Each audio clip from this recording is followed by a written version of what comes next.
Quisiera que abramos nuestras Biblias en Jeremías 33. Jeremías 33, vamos a leer el versículo 8 y 9.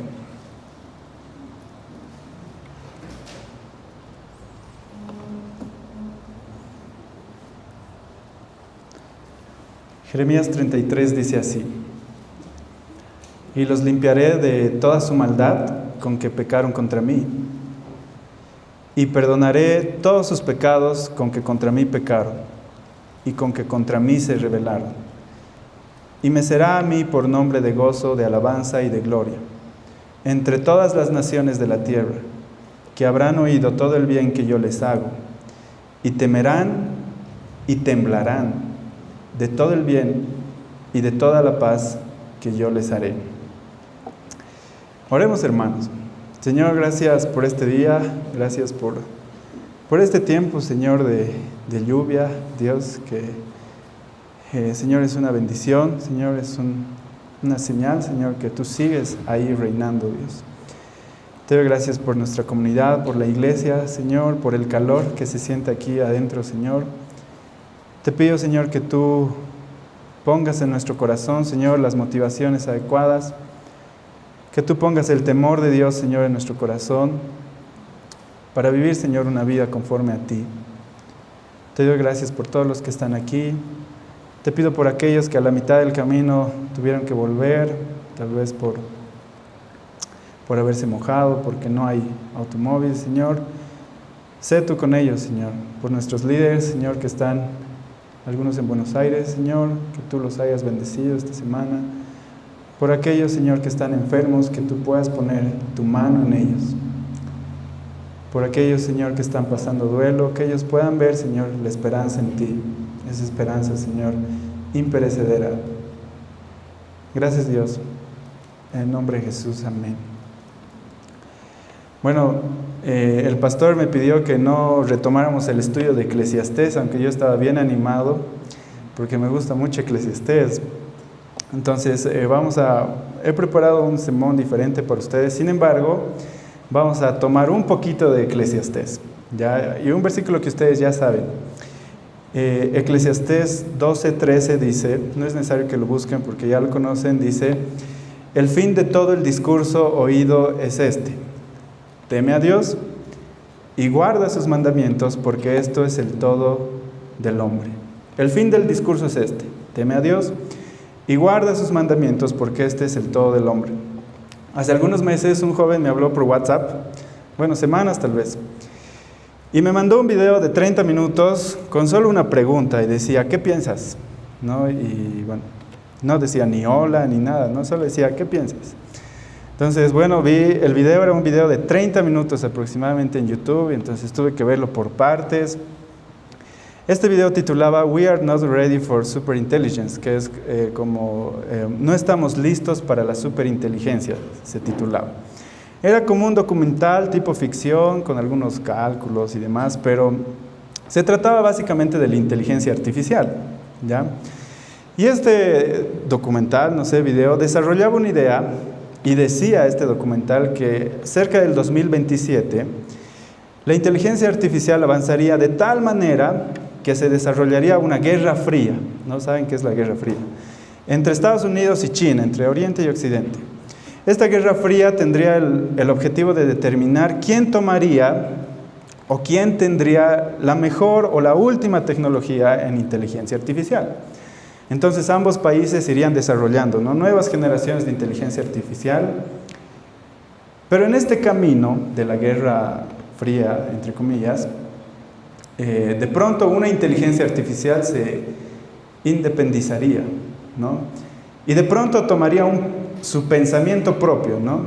Y se desalinearía de los objetivos humanos. Según este video, pronto la inteligencia artificial se rebelaría contra la humanidad y con mucha facilidad reinaría sobre nuestra existencia. De tal manera que, según este video, nos destruiría, ¿no? Hacen diferentes tipos de conclusiones acerca de lo que pasaría con la humanidad y la inteligencia artificial, Y en todos los finales la humanidad desaparece, ¿ya? Ahora, tal vez a los que ya somos viejos nos parece ciencia ficción, ¿no? Una película de los 90. Pero probablemente a los jóvenes o a los que están inmiscuidos en este tema de la inteligencia artificial, no es un miedo infundado, ¿no? Sobre todo considerando la velocidad con la que está avanzando esta tecnología y considerando la rapidez con la que se ha vuelto parte de nuestra vida, ¿no? Todos usamos inteligencia artificial, sobre todo los jóvenes. Entonces, bueno, la pregunta de este joven era, ¿qué piensas? Entonces era un video interesante, pensé todo un día y al día siguiente le respondí lo siguiente. Obviamente, este joven quería una respuesta cristiana, ¿no? Por eso me lo preguntó a mí. Ahora, le dije lo siguiente, le dije, creo que si hay alguien que va a juzgar la tierra es Dios, no la inteligencia artificial. Tal vez la use como instrumento, pero no creo. Sin embargo, pienso algo más allá de eso también, y este es el punto del mensaje. En segundo lugar, yo creo que la inteligencia artificial no va a superar a la humanidad. ¿Por qué? Porque Proverbios 1:7 dice, el principio de la sabiduría es el temor de Jehová. Los insensatos desprecian la sabiduría y la enseñanza. El principio de la sabiduría es el temor de Jehová. Entonces, según mi lógica, que no hay una teología detrás de esto, no es que he escrito libros sobre esto, pero según mi lógica, la inteligencia artificial carece y va a carecer de algo que los hombres sí tenemos, y sobre todo los hombres regenerados: temor de Dios. Hay algo que la inteligencia artificial nunca va a poder emular: el temor de Dios. Porque no puede tener sentimientos u emociones. Esto hace que la inteligencia artificial pueda tener todo el conocimiento, pero nunca será sabia y probablemente tendrá que tomar decisiones equivocadas en algún punto. Ahora, esta es una respuesta rápida, tal vez muy poco pensada y superficial. Pero realmente yo creo que es así. Y no solamente yo en este sentido, sino que cuando vemos Génesis 2, Dios dice que ha creado al ser humano a la imagen de Dios, imago Dei, dice, ¿no? Y al ser creados a imagen de Dios, nosotros tenemos ciertas características que nadie más tiene y que nadie más va a tener. Y una de esas son las emociones, los afectos. Y entre esas el temor. Y entre esas, algo que nadie va a tener, es el temor de Dios. Solo los hombres regenerados. Bueno, espero que ese joven haya quedado contento con mi respuesta, pero los días siguientes empecé a pensar en otra cosa más, que es en realidad la prédica de hoy. ¿Qué es el temor de Dios? ¿Qué es el temor de Dios? ¿Por qué la inteligencia artificial nunca va a poder tener temor de Dios? Los hombres somos temerosos por naturaleza, ¿verdad? Todos tenemos miedo. Quisiera que levante la mano a alguien de este salón que no tiene miedo a nada. Nadie, ¿no? Desde arañas hasta las alturas, desde enfermedad hasta la pobreza, todos vivimos con temor, con miedo, ¿no? De hecho, vivimos en una cultura del temor, ¿han notado eso? ¿No? Y se expresa de diferentes maneras: depresión, ansiedad, ¿no? Más frecuente. Temas como el cambio climático, hasta las elecciones de este domingo, vivimos muchas veces con temor. Incluso cuando estamos comiendo, ¿no? Hay personas que comen y cuentan cuántas calorías están comiendo, ¿no? Tal vez se pasan de los 2000. O tal vez están comiendo agentes cancerígenos. Pero de estas, tal vez, pequeños temores, pasamos a grandes temores, ¿no? Los que estamos casados. Tenemos temor de sobrellevar el matrimonio, ¿no? Podremos sostener a nuestro cónyuge espiritual, económicamente. Los que tenemos hijos, los que tienen hijos, ¿podrán ser buenos padres? La crianza de hijos, ¿no? O sea, ¿lo están haciendo bien? ¿Lo están haciendo mal? ¿Son suficientes para esa tarea? Los universitarios tienen otras preguntas y otros temores, ¿no? ¿Habrán escogido la carrera correcta? ¿Será bueno estudiar en este momento? Los solteros tienen otros temores mucho más grandes, ¿no? ¿Algún día encontrarán a la o el adecuado? Miedo por todos lados, ¿no? Temor. Encendemos la televisión y las redes sociales, ¿no? Lo primero que nos llega al WhatsApp de la iglesia: noticias. Y no son buenas noticias, no son guerras, corrupción, violencia, dolor. Las redes sociales crean polarización, ¿han notado eso? ¿No? Nos polarizamos fácilmente en las redes sociales y creemos que la ideología contraria a la nuestra está ganando y vivimos con temor. Y este temor se expresa de muchas maneras: depresión, ansiedad, enfermedad, desórdenes alimenticios, divorcios, etc. Ahora, esto es muy paradójico, pienso yo, porque vivimos en una sociedad que ha avanzado en muchos sentidos en cuanto a la seguridad. Tal vez en la época de la historia universal somos la generación que tiene más seguridad en muchos sentidos. Por ejemplo, tenemos seguridad alimentaria, ¿no? Ninguno de nosotros mañana se va a levantar y va a decir: ¡ah! Ya no hay pan, o ya no hay huevo, ya no hay arroz. Eso es casi imposible en nuestra generación. Pero hace unas décadas un granjero podría levantarse y tras una granizada o una tormenta como hoy ver toda su cosecha destruida y decir: no va a haber comida. O la medicina. Nadie muere por una infección de los dientes o una diarrea, nadie. Nuestra esperanza de vida supera los 70 en Bolivia, en el primer mundo los 90, cuando hace algunas décadas era apenas 30 años. Tenemos cerraduras en todas las puertas, tenemos cámaras, tenemos luces, ¿no? Cámaras en cada casa, en las calles, pero aún así tenemos temor. Y hemos creado miles de artilugios, ¿no? Desde bolsas inflables, cinturones de seguridad, barbijos, seguros médicos, seguros contra accidentes, etcétera y etcétera. Pero aún así vivimos con temor, ¿verdad? Los jóvenes se suicidan más, no solamente en el primer mundo, sino también en los subdesarrollados. Los llaman la generación de cristal, ¿no? Porque aparentemente no pueden confrontar las situaciones, pero viven con temor. La incertidumbre es el patrón oficial de las personas de nuestra generación. En el siglo XVIII se entra una era que se llama la era de la iluminación o la era de la ilustración, ¿no? Los que saben un poco de historia saben que la era de la iluminación, su principal concepto, su filosofía fue la fe en la razón humana, ¿no? La fe en la razón humana. La filosofía de esa época era que la ciencia, ¿no? La razón, el raciocinio, la racionalidad, la educación nos sacaría de esa época de ignorancia antigua y nos llevaría al progreso a toda la humanidad. Humanismo, ¿no? Duro y puro. Y aunque en esta época, en el siglo XVIII, no sacaron de Dios totalmente la ecuación, sí lo pusieron a un lado, ¿no? Dijeron: Dios creó la tierra así, pero no le interesa la tierra, Él no cuida de la tierra, Él no sostiene la tierra, ¿no? Al contrario de lo que dice la Biblia. Y plantaron pequeñas semillas de ateísmo que generaciones después florecieron, ¿no? Personas como Descartes, Montesquieu, Rousseau, Voltaire, ¿no? Los de la Revolución Francesa, pusieron toda su fe en la razón, en la racionalidad, en la educación, y llegaron a decir que la religión era un estorbo y que Dios ya no era necesario. Los ateos formularon, y aún formulan, que la religión, si ustedes tienen amigos ateos, la religión es fruto del temor, dicen, ¿no? Del miedo.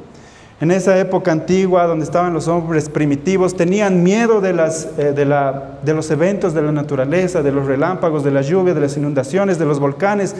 Entonces, en su imaginación, dicen ellos, tuvieron que crear a un Dios que los proteja de todo eso, porque tenían miedo a lo desconocido, a lo misterioso.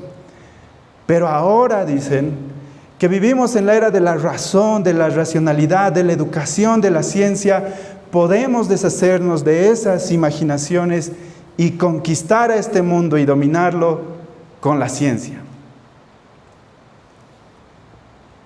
Nos debemos despojar de esas fantasías, esas creaciones de la imaginación, de los hombres antiguos que vivían con miedo. Ahora no necesitamos a Dios. Sin embargo, 5 siglos después, en el siglo XXI, nos encontramos con la sociedad más educada, probablemente de la historia de la humanidad, y el temor no se ha ido. Sigue aquí, y es más latente que nunca. La ciencia, la educación, la razón, no fueron la respuesta. Y no solamente no nos quitaron el miedo, sino que ahora tenemos más miedo. Los hombres de ahora han creado nuevas supersticiones. Los hombres educados del siglo XXI aún tienen temor y acuden a las religiones orientales, a la meditación trascendental, a la autoayuda, a la medicina, pero siguen teniendo temor. Somos una cultura del temor, tenemos miedo. Y eso es doloroso y difícil, ¿verdad? Ahora, en este punto, Dios nos pide en Eclesiastés que tengamos temor de Dios. Un miedo más. ¿No les parece difícil de digerir eso? ¿No quisieran decirle al Señor, Señor, vivimos con miedo, ¿por qué debemos tenerte temor a ti? ¿Alguna vez han pensado en eso? Yo sé que todos saben de memoria este versículo, ¿no? El principio de la sabiduría es el temor a Jehová. Pero Señor, ¿por qué nos pides que tengamos temor de ti si de por sí somos criaturas miedosas, temerosas? Es por eso que me puse a pensar, de verdad pensé semanas en qué es el temor de Dios. ¿Es realmente ese temor que tenemos los hombres? O tal vez es otro tipo de temor, un temor que no es dañino, que no es malo. Tal vez hay un tipo de temor que es bueno, que es saludable. Porque no podemos negar, hermanos, porque cuando estaba leyendo algunos libros, la palabra temor, hermanos, aparece en toda la Biblia. Y de hecho, R.C. Sproul dice que como el mandamiento negativo que Jesús más dijo en el Nuevo Testamento es no temas. Ahora, bueno, buscando eso, encontré a una persona y bueno, ustedes, algunos saben que en octubre se recuerda la ley el aniversario de la Reforma, ¿no? Entonces vamos a hablar un poco de Martín Lutero, el reformador con temor. Martín Lutero es uno de los héroes de la Reforma, ¿no? Y dicen que este Martín Lutero se convirtió justo después de una tormenta, ¿no? Cuando él pensaba que iba a morir y le dice, Señor, si tú me salvas, yo voy a entregar mi vida a ti. Y se salva. Entonces Martín Lutero va y se une, dice, a una orden agustiniana de monjes, ¿no? Estas órdenes agustinianas, si ustedes conocen alguna, eran de las más rigurosas y duras, ¿no? Tenían votos de pobreza, de piedad abnegada, ¿no? Más o menos, busca un poco de Martín Lutero y dice que más o menos este era su horario diario, ¿no? Esto es lo que hacía diariamente en su convento. A ver si ustedes hacen algo parecido. Dice que oraba antes del amanecer, o sea, más o menos a las 4 o 5 de la mañana. Oraba a las 9 de la mañana, oraba al mediodía, oraba a las 3 de la tarde, oraba antes de dormir y en la noche hacía una vigilia nocturna de oración. Entre cada espacio libre de oración dice que meditaba, leía, confesaba sus pecados, hacía sus penitencias llegando hasta la autoflagelación. Y este Martín Lutero lo hacía, dice, todo esto en nombre del temor y amor a Dios. Pero también cuenta y dice, pero todo esto era en vano. Cuanto más me esforzaba por vivir en piedad y en temor a Dios, más lejos sentía a Dios. ¿Cómo podría amar a este Dios que temo? Él dice literalmente, yo lo veía como un juez implacable, que me pedía que viva una vida rigurosa, pero yo lo sentía lejos, lejos de mí.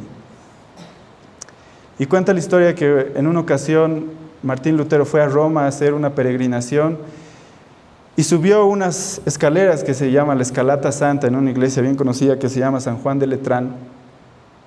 Y llega al final de estas escaleras, que no son muchas, creo que son 20, y se hace la pregunta, que es muy famosa, y dice, ¿quién sabe si esto es cierto? ¿Quién sabe si la religión es cierta? Dudó. Después dice que estudió Romanos y entendió la gracia y la justicia de Dios. Y luchó, y luchó. Ahora este Martín Lutero por esta historia de temor a Dios, escribió mucho sobre temor. ¿Qué es el temor? Y él definió, y me pidieron que sea conciso en la prédica, así que va a ser una prédica corta. Él dijo, hay dos tipos de temores, para resumir. Él dijo, ¿saben? Hay un tipo de temor que es un temor servil, dijo. ¿Cómo es el temor servil? Es aquel temor que le tiene un prisionero a su torturador. El temor servil, les dijo, es aquel temor que le tiene un prisionero a su torturador. Pero hay otro temor, dice, el temor filial. ¿Y cómo es el temor filial? El temor filial es ese temor que le tiene un hijo a su padre, que no quiere ofenderlo ni decepcionarlo.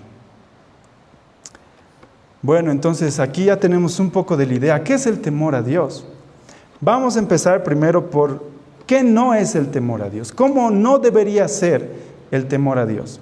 Los hombres somos hombres con miedo, temerosos, muchas cosas y en muchos momentos. Pero sabemos que Dios quiere que le tengamos temor. Santiago 2:19, ¿alguien sabe qué dice? Le dice, tú crees en Dios, bien haces.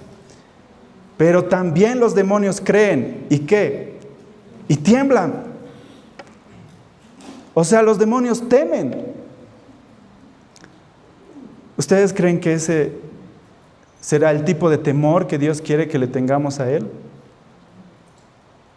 Yo no lo creo, ¿no? O recordemos la historia de Génesis, ¿no? Después de pecar, Adán y Eva se esconden y Dios los busca en su misericordia.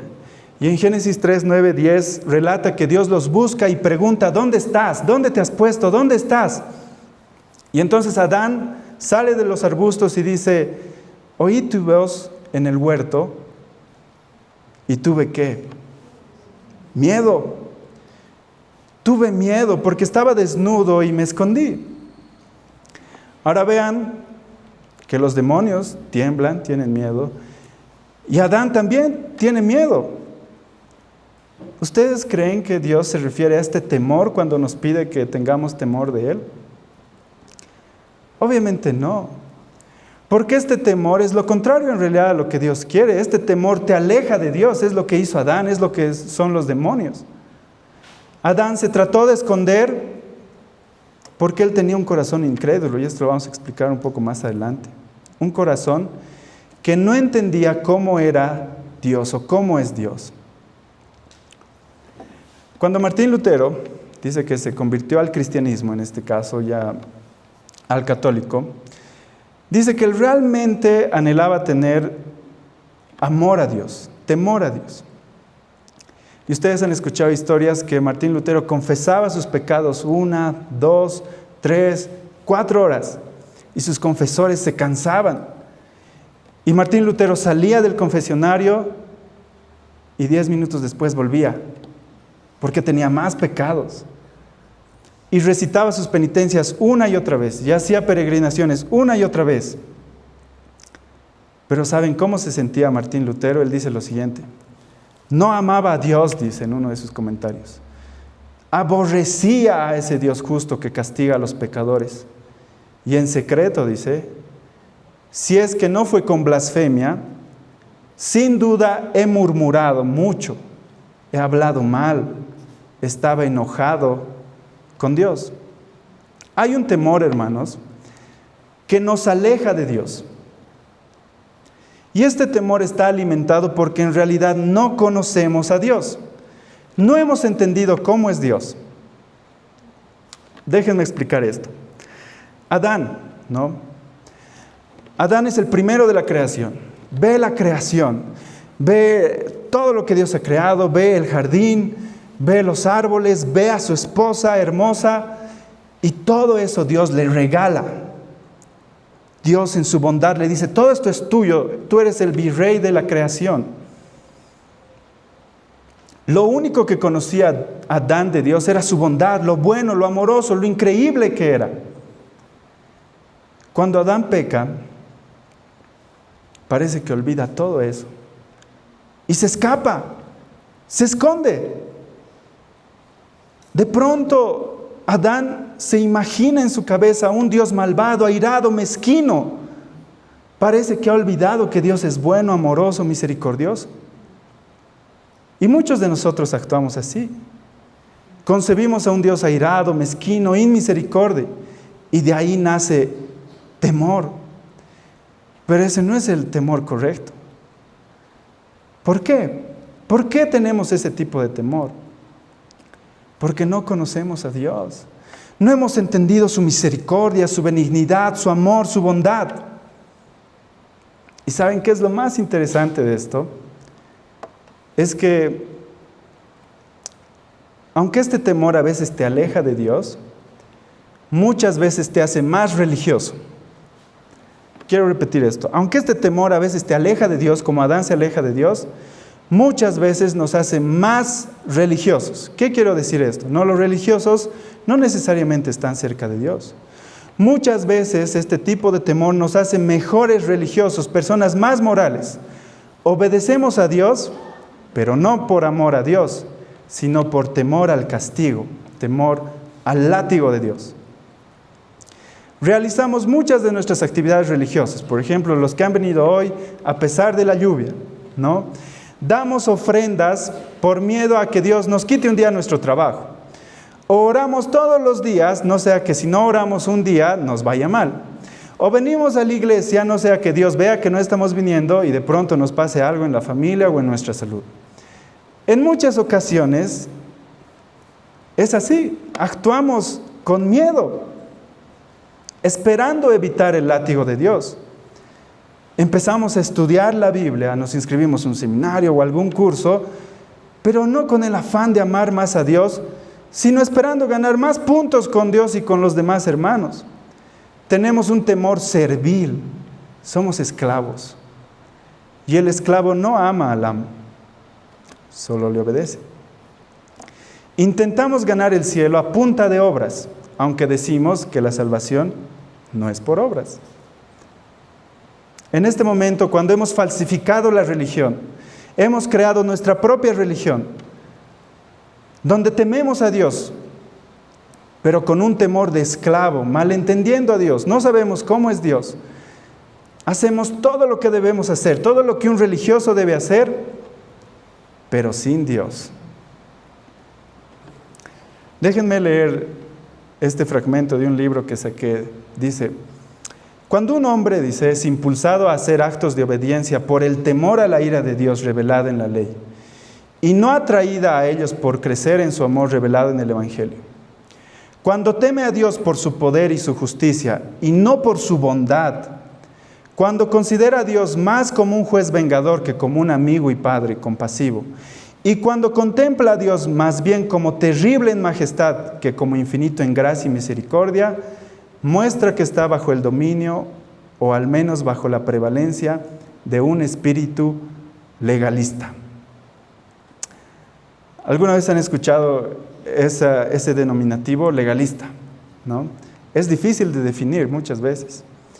Pero lo primero que se nos viene a la cabeza cuando decimos legalista es los fariseos, ¿no? Los fariseos eran legalistas. ¿Cómo eran los fariseos? Eran personas sumamente religiosas, totalmente impecables. Pero Jesús les dice: ustedes son como tumbas blanqueadas. Por fuera se ven bien, pero por dentro tienen un cuerpo muerto, podrido y maloliente. A veces somos así, religiosos. Cumplimos con todo lo que la religión nos pide, pero por dentro estamos muertos. Y lo hacemos por temor a Dios, pero no por el temor correcto. Lo interesante del legalismo es que es bien difícil saber quién es legalista y quién no es legalista. Porque el buen cristiano y el legalista hacen lo mismo, vienen a la iglesia, oran. Pero ¿saben quién sabe si estás vivo o muerto? Dios lo sabe. Dios lo sabe. Cuando tenemos este temor servil a Dios, Dios no puede ser nuestro lugar seguro. No confiamos en Él. Cuando tenemos este temor erróneo de miedo al Señor, no podemos confiar en Dios. Y este concepto es muy trascendente en nuestra vida. ¿Por qué? Porque como somos criaturas temerosas, siempre buscamos un refugio. Y si Dios no es nuestro refugio, vamos a buscar otro refugio. ¿Y qué se llama eso? Idolatría. Cuando no nos refugiamos en Dios porque le tenemos miedo, nos volvemos personas idólatras. Empezamos a idolatrar cualquier cosa, puede ser, no sé, cosas buenas como la familia, el matrimonio, la iglesia, el servicio, como cosas malas como el dinero, el éxito. Realmente somos una máquina de ídolos, como decían, ¿no? Pero cuando no podemos refugiarnos en Dios, empezamos a crear ídolos. Pero déjenme hacerles una pregunta, hermanos. Todos tenemos ídolos. ¿Qué es lo peor de los ídolos?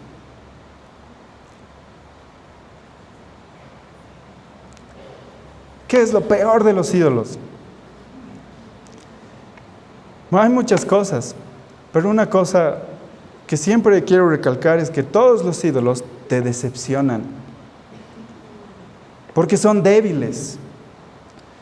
Cualquier idolatría que tú tengas, sea el matrimonio, sea el éxito, sea el dinero, cualquier cosa que tú pongas delante de Dios, por encima de Dios, déjame decirte una cosa, te va a decepcionar, porque no puede llenar los zapatos de Dios.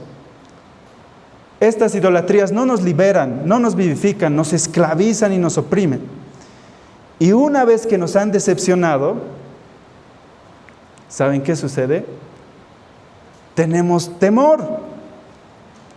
Cuando tú pones tu esperanza en algo, sea tu dinero, sea tu profesión, sea tu matrimonio, sean tus hijos, cualquier cosa por encima de Dios, y de pronto ves que no funciona y todo parece que se está derrumbando, la esperanza que has puesto en Él se derrumba también, y el resultado de eso, ¿qué es?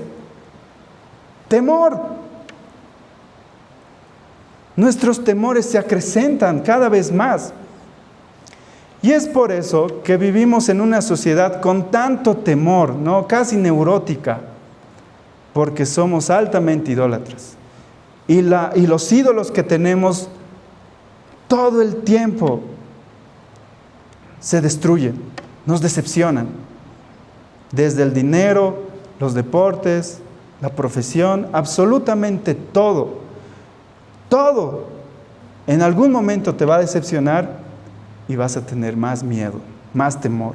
Es como un círculo vicioso.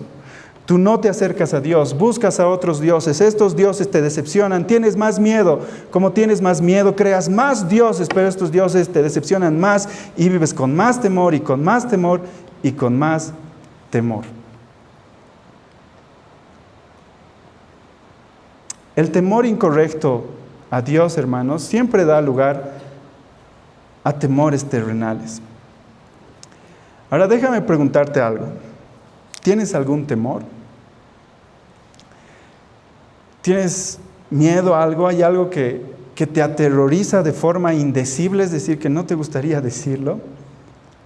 Todos tenemos algo, ¿no? Porque todos amamos algo.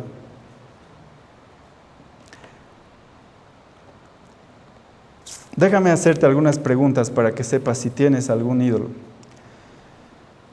Estos temores te impiden a que te aferres a la promesa de la salvación en Dios. Estos temores endurecen tu corazón y fomentan la desesperación en ti. Estos temores te incitan a blasfemar contra Dios. Por ejemplo, cuando no tienes dinero y te enojas contra Dios y blasfemas contra Él. Estos temores endurecen tu corazón y sobre todo fomentan tu desesperación.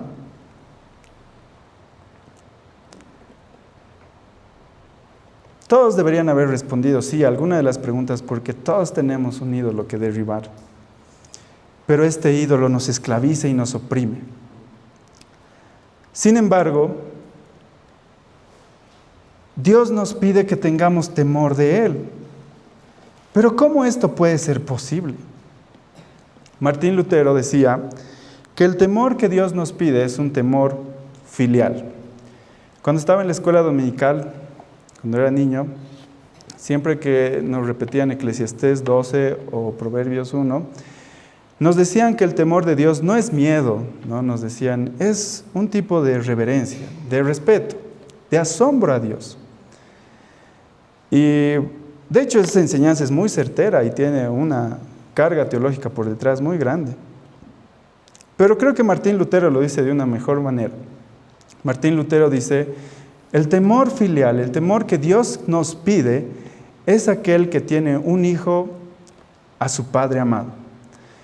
De tal manera que no quiere ofenderlo ni decepcionarlo. Para probar mi punto, vamos a volver al versículo que hemos leído al principio. Jeremías 33, 8 al 9. Jeremías 33 está en este contexto. Jeremías está en la cárcel. Porque Jeremías había dado una profecía de que Jerusalén iba a ser invadida por Babilonia y todos los israelitas iban a ser esclavos. Esto no le pareció al rey de esa época y lo pone a la cárcel a Jeremías. Entonces el Señor le manda otra profecía a Jeremías, y esta es la que leemos aquí. Y le dice, ¿sabes, Jeremías? Por medio de Dios él da esta profecía y dice, algún día todos los israelitas que se van a ir como esclavos van a volver del exilio y Jerusalén va a volver a existir. Y no solamente los voy a salvar del exilio, dice el Señor, sino que también voy a restaurar su vida espiritual. Y en ese contexto, en Jeremías 32, él dice, yo seré su Dios y ustedes serán mi pueblo. Pero hay algo más que le dice a Jeremías, y leeremos el versículo 8 y el 9, dice, Jeremías 33, 8, 9 dice, y los limpiaré de toda su maldad con que pecaron contra mí, y perdonaré todos sus pecados con que contra mí pecaron, y que con lo que se rebelaron. Y el versículo 9 dice, y me será a mí por nombre de gozo, de alabanza y de gloria entre todas las naciones de la tierra, que habrán oído todo el bien que yo les hago, y temerán y temblarán de todo el bien y de toda la paz que yo les haré. En los versículos que hemos leído, Jeremías les dice, sabes, yo voy a limpiar toda la maldad de su corazón, los voy a perdonar de sus pecados, y todos conocerán mi nombre como digno de gozo, digno de gloria, digno de alabanza. Sin embargo, dice algo bien interesante al final del versículo 9, dice, y temerán y temblarán. ¿Pero de qué van a temer y temblar? De todo el bien y de toda la paz que yo les haré. ¿Por qué tendrán temor los israelitas? Por todo el bien y toda la paz que Dios les hará. Ahora, esto es todo lo contrario al temor al castigo, ¿verdad? A ese temor, a ese miedo, a la ira, al látigo de Dios. Este temor es por el bien que Dios nos va a hacer. Es decir, es un temor alentado por la bondad y la gracia del Señor. Es un temor a su bondad en realidad. Es un temor que en vez de alejarnos de Dios como Adán, nos inclina hacia Dios porque vemos su bondad, su amor, su benevolencia. Veamos el ejemplo de Adán, por ejemplo. Si Adán hubiera tenido este tipo de temor a Dios, tal vez él, en medio de la tentación, hubiera recordado y hubiera dicho, no, un rato, Dios ha sido muy bueno conmigo. Me ha dado el Edén, me ha dado la tierra, me dijo que puedo sojuzgar, o sea, soy el virrey de esta creación, me dijo que me fructifique, que multiplique, me ha dado a Eva, me ha dado tantas cosas, ha sido tan bueno y benevolente conmigo. No puedo pecar contra Él. Y tal vez no hubiera pecado, pero no lo sabemos, porque sí lo hizo. Ahora, tal vez no me han entendido todavía. Otra historia. Jacob. Todos saben la historia de Jacob, ¿no? Jacob nace de Isaac y son dos hijos de Isaac, ¿no? Jacob, Esaú. Jacob significa engañador, ¿no? El timador, el defraudador, ¿no? Cuando ya es grande, este Jacob no era el primogénito, pero quería ser el primogénito animado por su mamá, Raquel, ¿no? Entonces hace un engaño que la mayoría de ustedes saben, ¿no? Lo usa a Esaú, compra su primogenitura por un plato de lentejas, pero con engaños. Y no contento con comprar la primogenitura, va donde Isaac, y fíjense lo grave que es esto, porque esta no es una historia de fantasía, es una historia real. Isaac era viejo, era ciego, ¿no? Era decrépito, y su hijo joven va y lo engaña. Se pone piel de oveja, el olor de una oveja, ¿no? Y le pide la bendición. Entonces, Jacob, con toda la bendición de la primogenitura, está muy feliz, ¿no? Y su mamá le dice: Jacob, cuando Esaú, tu hermano, se entere, te va a querer matar. Es mejor que te escapes donde tu tío. Entonces Jacob, con mucho miedo, dice: sí, es verdad, me escaparé a la tierra de Aram. Y empieza el escape, ¿no? Y Esaú de verdad lo quería matar. Y en medio de su camino, del camino hacia Aram, Jacob dice que se duerme encima de una piedra, ¿no?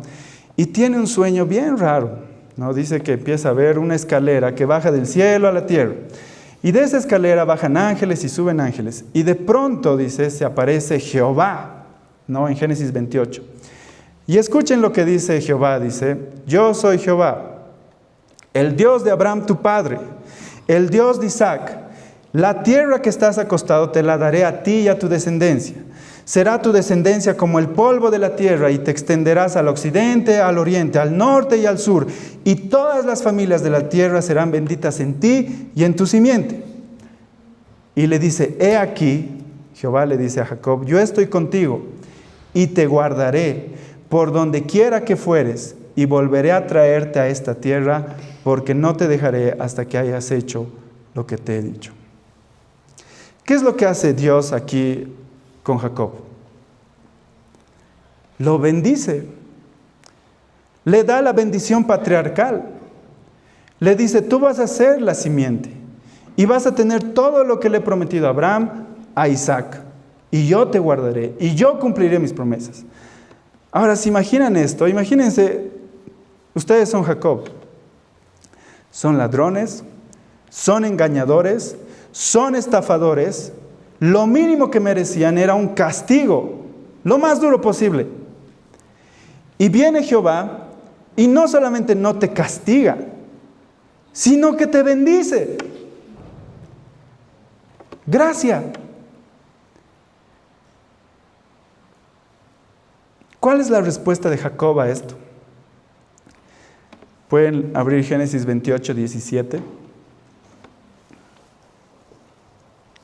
Génesis 28, 17 dice: y tuvo miedo, y tuvo temor. Dios lo acaba de bendecir como él nunca se hubiera imaginado.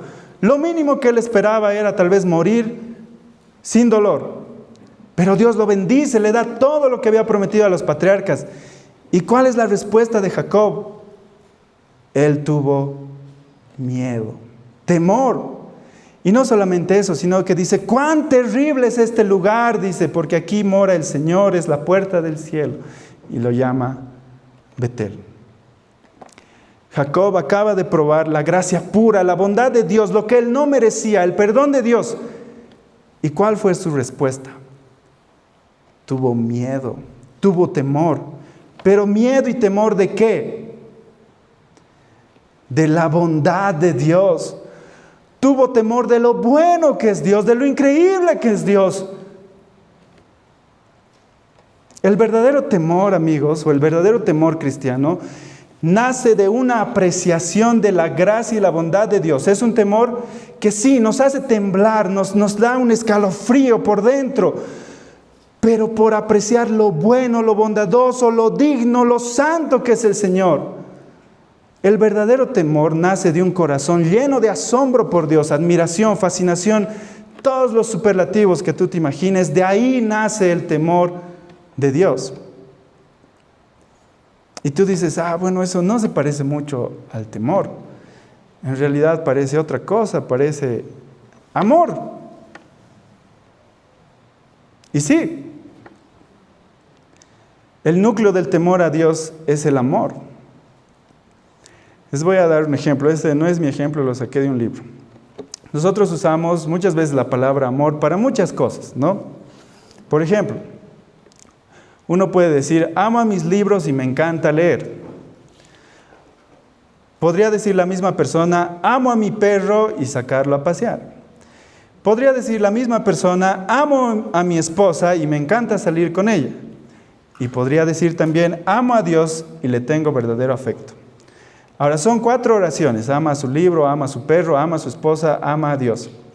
¿Ustedes creen que la palabra amor signifique lo mismo en cada situación? Por obvias razones, no debería ser así, ¿no? Porque si tú usas la palabra amor para tu perro y tu esposa, pues algo está mal ahí, ¿no? Esperemos, no debería ser así. Entonces, ¿cómo es? Amas a tu perro, es verdad, pero cuando tú estás en tu boda y estás aquí adelante esperando a tu esposa y la ves entrar y empieza a sonar la música y está hermosa, está despampanante, su rostro es dulce, su figura es increíble, de pronto sientes que te falta el aire. Un escalofrío por tu cuerpo pasa y se estremece. Algunos se les nubla la vista y otros empiezan a llorar. Estás conmovido, estás emocionado, estás temeroso. Pero ese temor no viene del miedo, viene de la belleza de tu esposo. Tienes miedo, estás a punto de tener a tu esposa. Ahora quiero que te imagines con Dios. ¿Cómo es Dios? ¿Cuán hermoso es Dios? ¿Cuán grande? ¿Cuán magnífico? ¿Cuán bondadoso? ¿Cuán amoroso es Dios? Cuando tú entiendes cómo es Dios, el amor se desborda tanto que empiezas a tener miedo. Te asombras, te maravillas y ese escalofrío dentro de ti. Ese es el tipo de temor que Dios quiere que le tengamos. Cuando Dios se nos revela, la respuesta correcta es el temor, porque eso viene del amor. Una apreciación por Dios como por tu esposa que se desborda tanto en las emociones que empiezas a transpirar, a sudar, empiezas a tener como escalofríos, pero la amas y lo amas. Como alguien diría, la seguridad de la benevolencia de Dios por nosotros, eso es el temor. Es decir, el conocimiento de que Dios es bueno, eso es el temor. Querido hermano, ¿tienes temor hoy? A cualquier otra cosa que no sea Dios. ¿Tienes miedo? Estoy seguro que sí, ¿no? Todos tenemos miedo en nuestra vida. De hecho, Dios ha diseñado la vida así. ¿Para qué? Para que esos temores nos guíen a Dios. El temor de Dios es justamente ese temor, como decía Martín Lutero, ese niño a su padre, ¿no? Ese asombroso respeto, admiración, confianza segura de que tu padre nunca te va a fallar. Y tú te esfuerzas por honrarlo. No lo haces por miedo al látigo, no lo haces por miedo a la reprimenda, sino lo haces por amor, porque has visto cuán increíble y bondadoso es el Señor. Una de las cosas de la vida cristiana, y para terminar, cuando yo era adolescente, tenía un problema de que a mí no me gustaba que los cristianos teníamos más peso que los no cristianos. ¿A qué me refiero con esto? De que los cristianos sufríamos por cosas de que los que no eran cristianos no. Por ejemplo, un ejemplo simple. Yo luchaba con no tener una novia no cristiana. Luchaba fuerte. Y no me gustaba tener esa carga en mí porque yo veía a mis amigos que ellos lo hacían sin temor, ellos no sentían nada. Pero yo luchaba, yo realmente luchaba. Y siempre me he preguntado, Señor, ¿por qué pones esas cargas en nosotros que otros no tienen? Y hay muchas respuestas a eso, pero hoy que estamos hablando del temor. Yo sé que como cristianos, que la mayoría que está aquí es cristiano, a veces tú tienes más cargas que otros, ¿no? Entonces tú quieres ser un esposo o una esposa perfecta y no lo eres. O quieres ser un hijo y una hija perfecta y no lo eres. O quieres amar a Dios, pero no amas a Dios como se debería. Y hay muchas cosas en las que nos sentimos cargados y vivimos como esclavos, ¿no? Como si Dios nos pagara un sueldo de amor por las obras que nosotros hacemos, cuando no somos esclavos, somos hijos. Y bueno, en medio de esto, para terminar, Filipenses 2, 12, 13 dice, por tanto, dice, estoy seguro que igual saben este versículo, dice, amados míos, como siempre habéis obedecido, es Pablo hablando a la iglesia de Filipos, dice, no como en mi presencia solamente, sino mucho más ahora en mi ausencia, porque se va a ir. Ocupaos de vuestra salvación con temor y temblor, porque Dios es el que en vosotros produce así el querer como el hacer por su buena voluntad. A veces cuando leemos este versículo, ¿no? Podemos hacer una aplicación. Tienes que esforzarte por ser un buen cristiano con temor y temblor, con ese miedo al látigo del Señor. Pero tal vez no es la idea de este versículo. En realidad te está diciendo con ese temor a la bondad de Dios. ¿Saben cómo se lucha fácil contra el pecado? Cuando tú recuerdas lo bueno, lo digno, lo amoroso que Dios ha sido en tu vida. Hace unos meses, con mi esposa, por diferentes situaciones, habíamos quedado en cero en la cuenta. Sí, en cero. Creo que teníamos 100 bolivianos y nos faltaba tal vez 10 días para terminar el mes. Y bueno, como son las características de los hombres y las mujeres, mi esposa seguía siendo feliz, pero yo estaba con mucho miedo, ¿no? Estaba con temor. Y me senté en el sillón de mi casa y estaba pensando, justo una de las preguntas que decía aquí, a veces el temor te hace blasfemar contra Dios. Sí, porque yo estaba pensando, Señor, yo trabajo fuerte, ¿no? O sea, realmente me rajo trabajando. Y no solamente eso, sino que hago más cosas. ¿Y por qué tengo que llegar a este punto, no? Y de pronto, bueno, estaba ahí pensando, me puse a comer unos panes que había ahí. A través de la ventana de donde vivimos se ve unas montañas. Y de pronto el Señor me recordó su bondad. Al ver las montañas dije, ese Dios que ha creado esas montañas es mi Dios. Y dije, Señor, y recordé, Señor, yo salí con un colchón de mi casa y ahora tengo una casa. Y tuve temor y dije, Señor, perdóname porque no estoy siendo justo contigo. Tú eres bueno, tú eres bondadoso, tú eres amoroso. Y tu palabra dice que nos vas a sostener siempre. Creo que a eso se refiere el Señor cuando habla de temor. Y recordar la bondad, no tener temor de que de su bondad, si Adán hubiera recordado, Dios, tú me has dado el Edén, tú me has dado la tierra, tú me has dado a mi mujer, tú me has dado todo, ¿cómo puedo pecar contra ti? Tal vez no hubiera pecado, tal vez nosotros no pecaríamos si recordáramos eso todo el tiempo. Pero somos como Israel, no olvidadizos y todo el tiempo olvidamos y necesitamos que nos recuerden una y otra vez la bondad del Señor y tener temor de ese Dios bondadoso. Porque por si acaso no tenemos problemas económicos, ¿no? Fue muy circunstancial. Pero Dios es bueno, hermanos. Y hablando ya en nuestro contexto, yo sé que muchos tienen miedo del domingo, me incluyo, pero Dios es bueno todo el tiempo, incluso en su juicio. No, incluso en su juicio, Dios sigue siendo bueno. Y creo que podemos descansar en eso, ¿no? Y a veces me atormenta ver a cristianos, a pastores, ¿no? Polarizándose tanto por situaciones políticas. Pero el Señor es bueno. Eso no es una metáfora, es una realidad objetiva en la vida de cada uno de ustedes. Dios es bueno, todo el tiempo. Dios es bueno. Oremos, hermanos. Señor, gracias por este tiempo, Dios, porque tú eres bueno, realmente, Señor. Y solo que nosotros tenemos una memoria dañadas, Señor. Y olvidamos cuán bueno has sido. Cómo tú, Señor, has estado en esas situaciones difíciles que tal vez nosotros veíamos que nos habían sobrepasado, Señor. Pero tú siempre has estado ahí.